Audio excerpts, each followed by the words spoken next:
What up, though? This your boy Cuzin P, and you're tuned in to the Spot. spot where the ears meet the street. Here with the players, the best. You know what I'm saying? Whatever you. Damn, I don't even know. I gotta get the shit where your ear eat. What is it? Where your ears meet the street. Where your ear meet the street. The spot where your ear meet the street.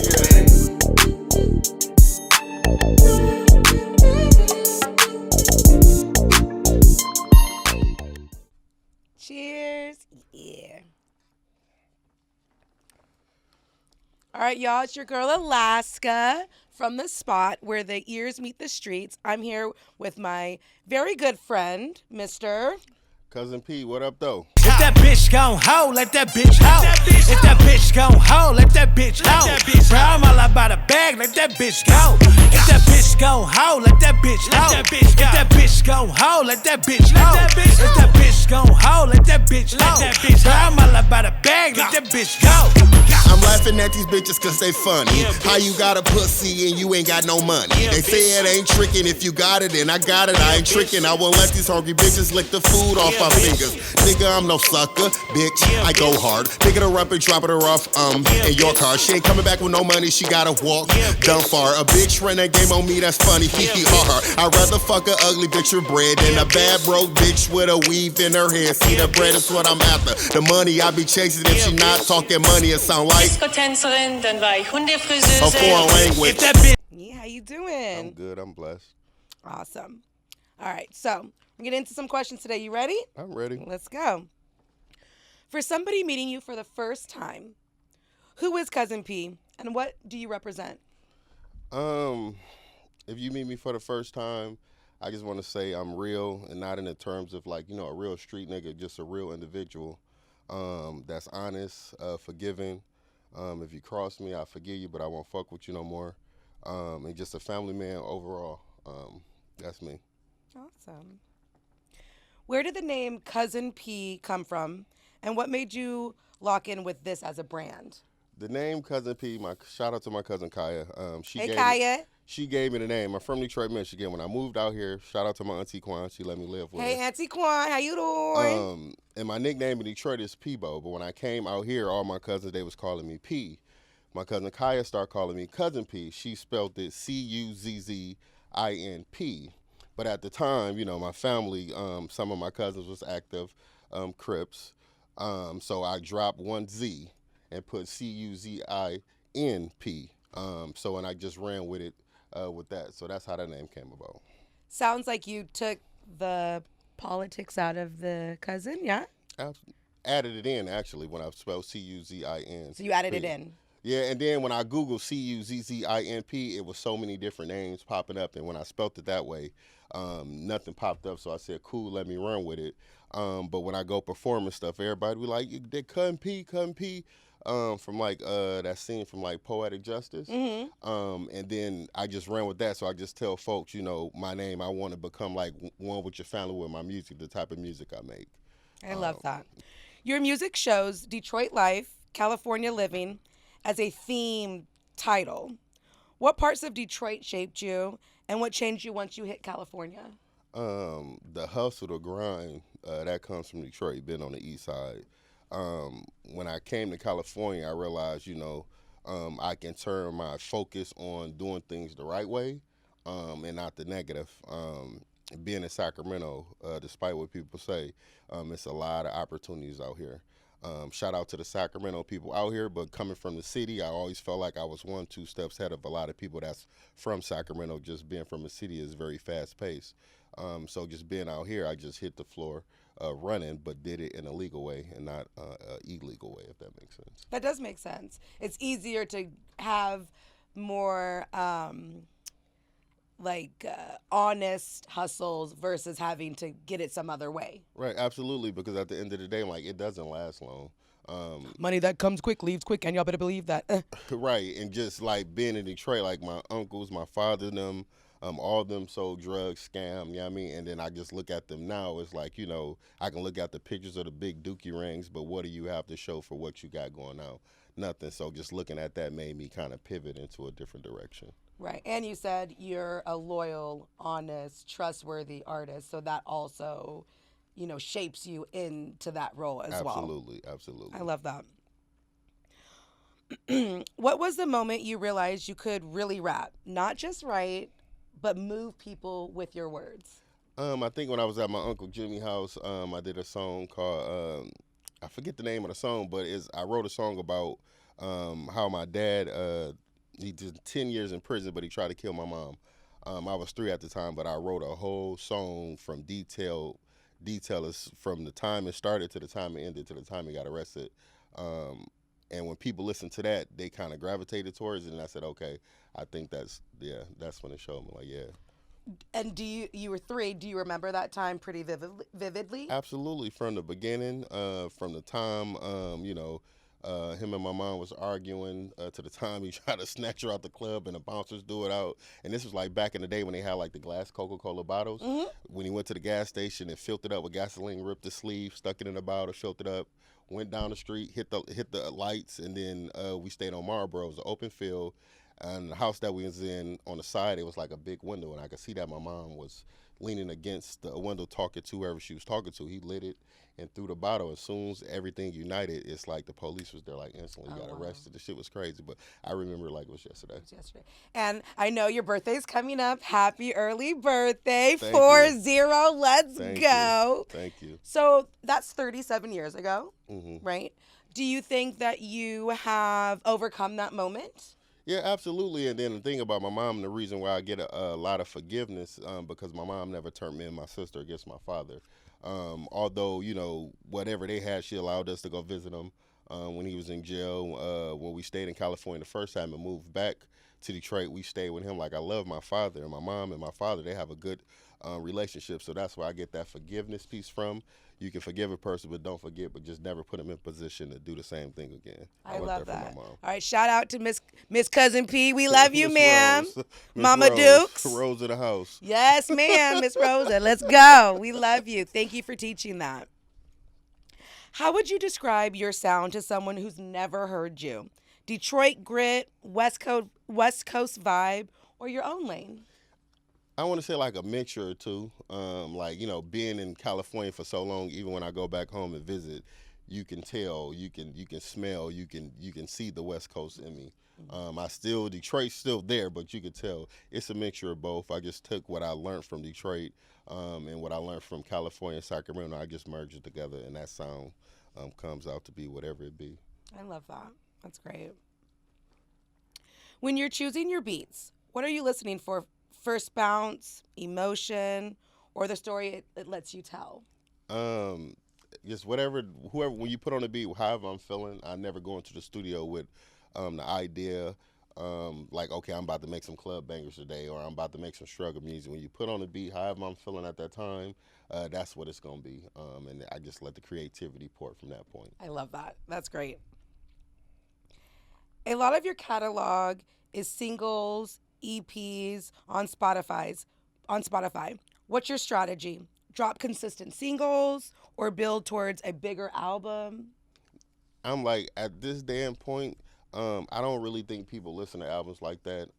In the time we in, people really just eat through music so quickly. So what I do is drop a song every month.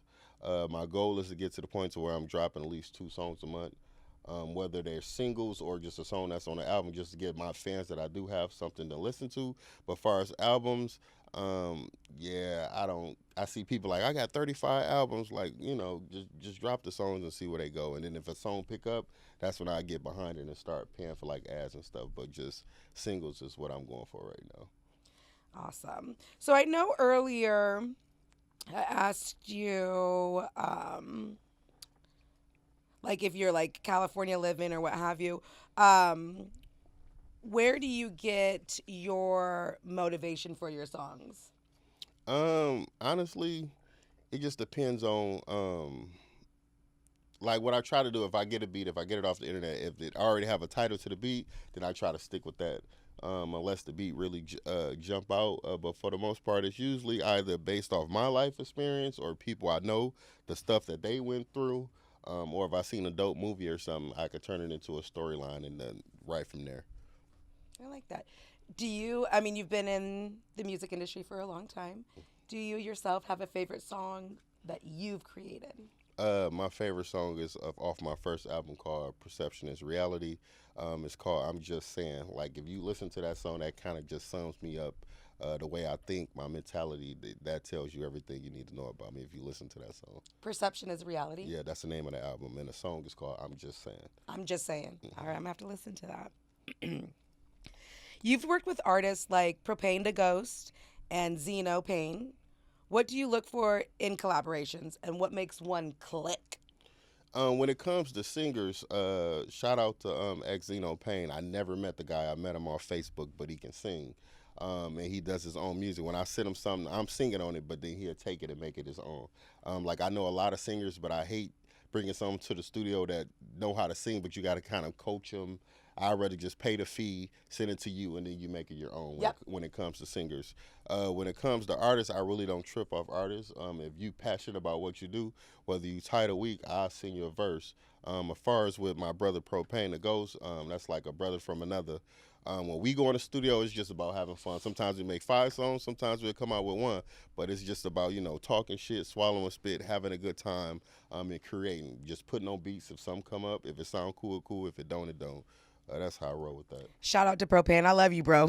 I love him so much. What song in your catalog is the best first listen for a new fan, and why that one? Yeah, like I said, I would say, just like I said before, I'm just saying, that's the one that'll let you know, if you listen to that just kind of breaks down my character and the type of person, how I think and how I move around the world. What's a line or bar you wrote and still feels like a mission statement for your life? Off one of my songs called Petty Shit, and my favorite line is, born to lose but built to win. I'm hustling, trying to get a Benz on some rims. That's just like my shit. You know what I'm saying? That's my go-to shit. I wake up, play that, and then I get my day going. You know what I'm saying? I love that. Your own wake-up music or mantra is your own music. Hey, every day I love, if I could set that on an alarm clock, I would. You know what I'm saying? I'm going to have to get that. I love that. You've got records that lean into real-life talk and others that are more fun, party. How do you decide what side of you to show next? I show all sides. It just depends on the beat. If it's talking about hoe bitches, we gonna rap about hoe bitches. If it's talking about struggling, we gonna talk about that.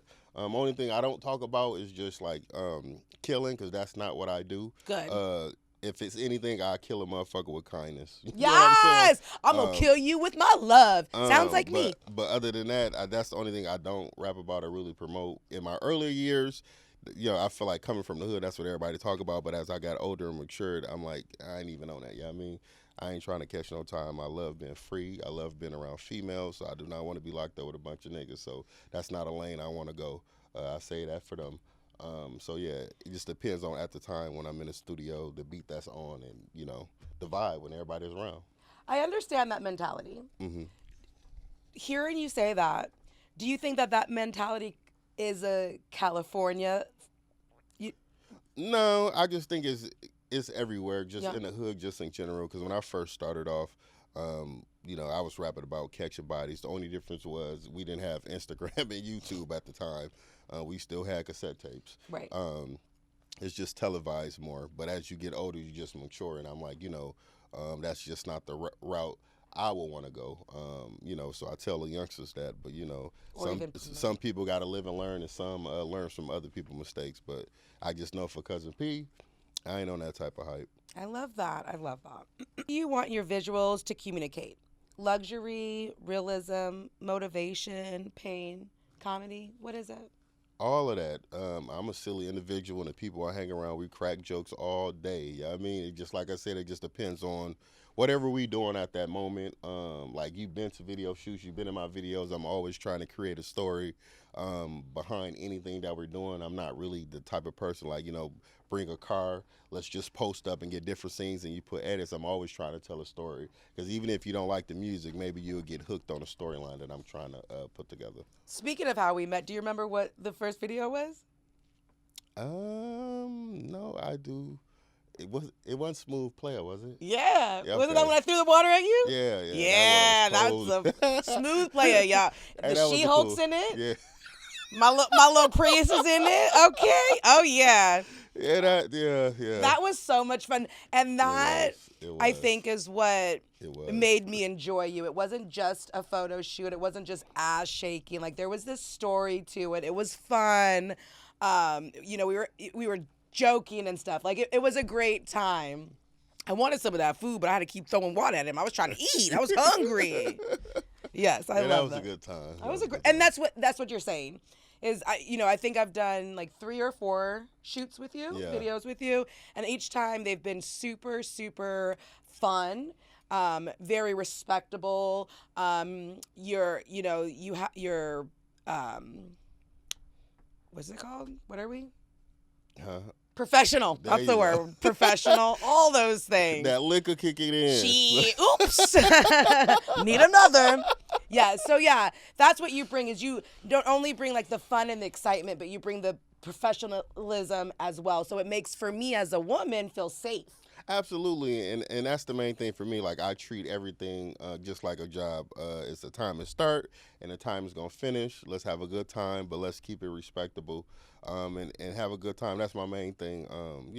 Especially if I'm paying a motherfucker. Show up on time. If you're late, I'm docking your pay. Yes. You know what I'm saying? Other than that, you know what I'm saying? We're gonna have a good time. A video shoot shouldn't last no more than 3 hours, and then after that, if you want to stay and mingle, that's up to you. But while you on the clock, let's get this shit done. And I think that's also why I have just grown this, this love or whatever for you, is because it's, I've been to other photo shoots and I'm like, what are we doing? This is just a waste of time. I don't want to talk to people. I'm not here to get 5 numbers. I'm not here to grow my roster. It's already long enough. I'm good. Thank you.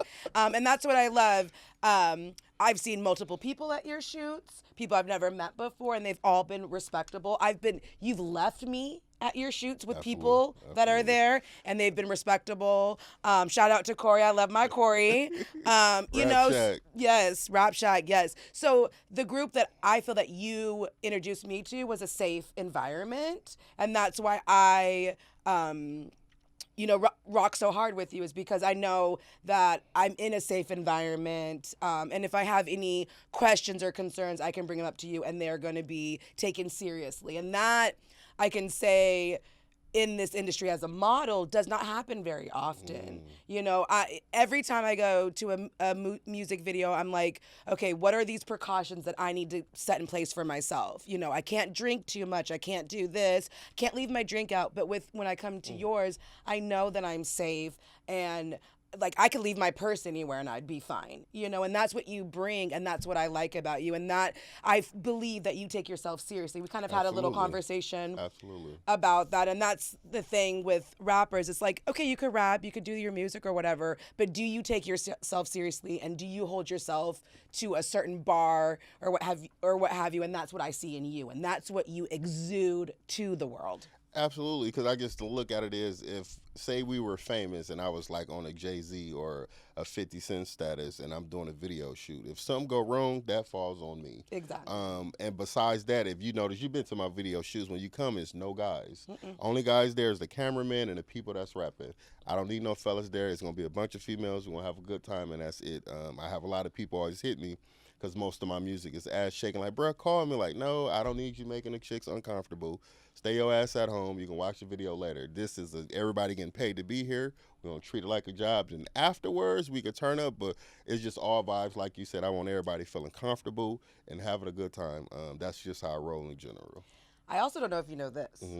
The girls at your shoots are also great women. Never catty. Never, like, there's no drama. I don't know if you've noticed that. Nah. But yeah, they're always like respectable women. Absolutely. They're there just to do the shoot and leave. Like, I've been there with multiple women. They're super cool. They're super down to earth. So again, not only does your people, your rappers, your entourage, but the women that you bring into this circle, they're good women as well. So your brand reflects in everything that you do. I appreciate that. But the same thing is, like, I meet the females, whether they're on Twitter or Instagram, but I just make it clear, like, we treat this like a job. Show up on time. Be respectful. We'll take breaks as need. It's drinks provided, water provided, food if necessary, but let's treat it like a job. We're here to work, create this masterpiece, and then going on about our business. You know what I'm saying? I love that. And call it a day. How do you measure your progress right now? Is it streams, video views, paid bookings, consistency, or respect in the city? Where do you measure your progress? I would say respect in the city, because the streams that can be bought. It's just what I'm trying to create. I think my blessings come from when it comes to the music. I'm always trying to set a platform for all artists, and I can utilize that for myself. So it's mostly just the respect. Yeah, I mean, when I walk in the room, people know me, whether it's from rapping, ciphers, pressing up CDs. You know who Cuzin P is. That's the main thing. Okay, you know who Cuzin P Yeah, is. just knowing who I am. That's all that matters.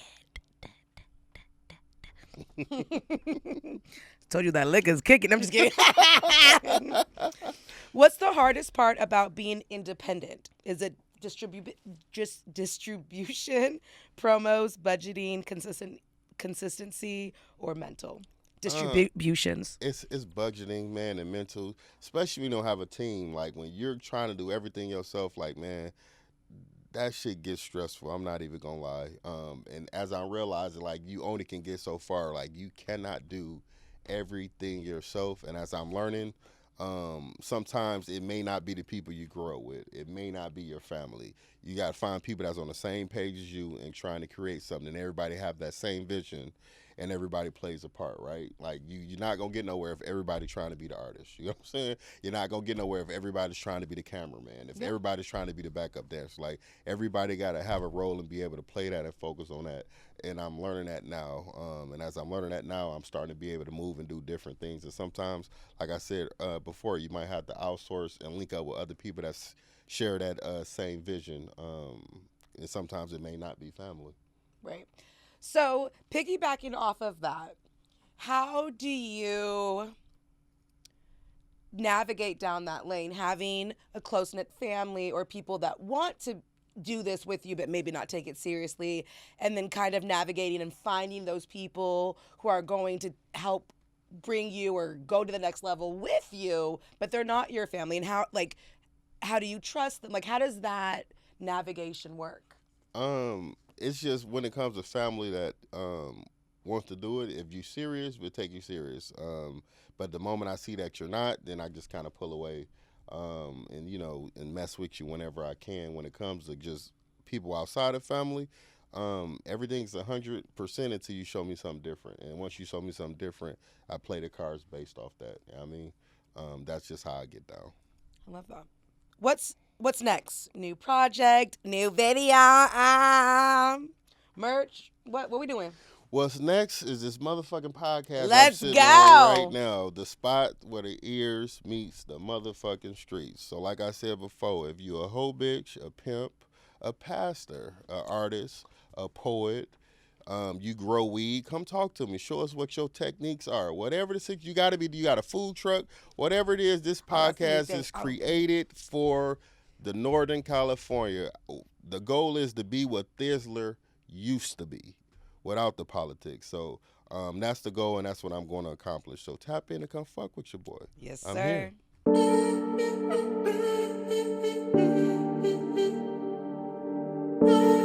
This brother from Detroit.